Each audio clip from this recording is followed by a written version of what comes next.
Things have changed quite a bit in our world in the past few years. And one of the things that comes up a lot in real estate transaction is making sure that the transaction is secure. So today I'm going to give you a few tips to keep in mind throughout your real estate journey and in other parts of your life as well, that are going to help the security of the transaction. So first thing is you want to make sure you're verifying all communications. There are scammers out there that will try to impersonate agents, brokers, lenders, attorneys, things of that nature. So be vigilant when you're receiving those emails, texts, and phone calls.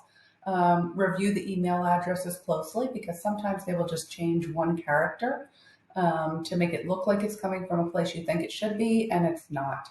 And then a lot of times with phone calls, I'll recommend if it's something you're unsure of, just say, hey, can I give you a call right back? Hang up the phone, look up the phone number for that office, call them back to initiate the call to make sure it's something that is necessary. Next, you want to make sure you're being aware of wire fraud. Wire fraud is real.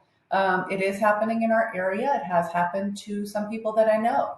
So you want to make sure that you are only getting wiring instructions from legitimate individuals involved in your transaction. If you can't get them in person, you want to make sure that you're getting them through some type of secure means. Most of the attorney's offices that'll be providing these wiring instructions have a secure portal that you'll get those emails through. So if you're unsure, give them a call and find out what the best way is to verify that information before actually hitting send on the money. You want to make sure you're working with trusted professionals. You want to choose a reputable real estate agent, lender, attorney, inspector. You want to find people that have a track record of success in the local area and are recommended by real people in your local area.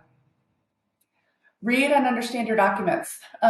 You would be surprised how many times I get a phone call with questions that were in documents that somebody signed 2 or 3 days before.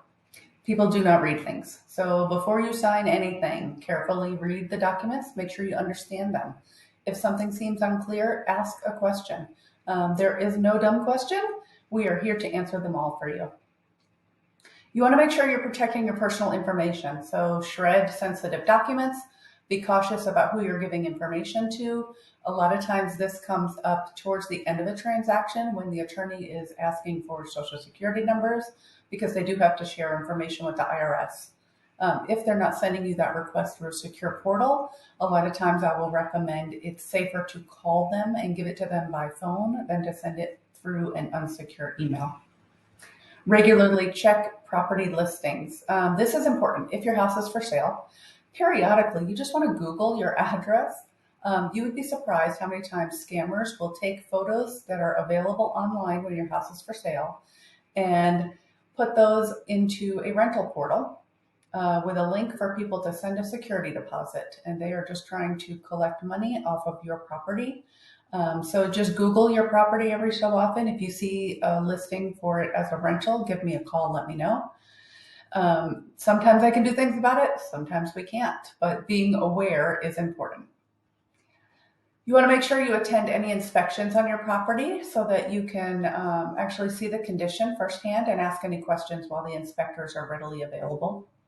You want to get everything in writing. So if you and a buyer or seller have agreed that you're going to leave behind a television or that you are going to remove a hot tub, whatever the case may be, you want to make sure that is in writing so that there's no misunderstandings. Earlier, we talked about having a reputable realtor. You want to make sure that you have reputable providers throughout the entire process. So if you need a recommendation for a contractor to help you get your house ready for sale, or an attorney to consult with for a family situation, or a CPA to talk to about your IRS implications of selling, please give me a call. I can give you some recommendations for people that I have worked with in the past that have a great track record. And lastly, you want to maintain open communication. From the day you apply for a mortgage until after you close on your property, you want to make sure you're being open and honest and responsive with lenders, attorneys, and realtors. I have had situations where somebody tried to keep something from their lender that they thought would disqualify them from purchasing a home. And ultimately, it came up about 3 days prior to closing. If we had known about it early on in the process, we could have rectified it and still closed on time. When you hold on to things, it could make you lose some money, or it could delay closing. So it's always easier just to be open, upfront, and honest at the beginning, because lenders are like parents, they're going to find out.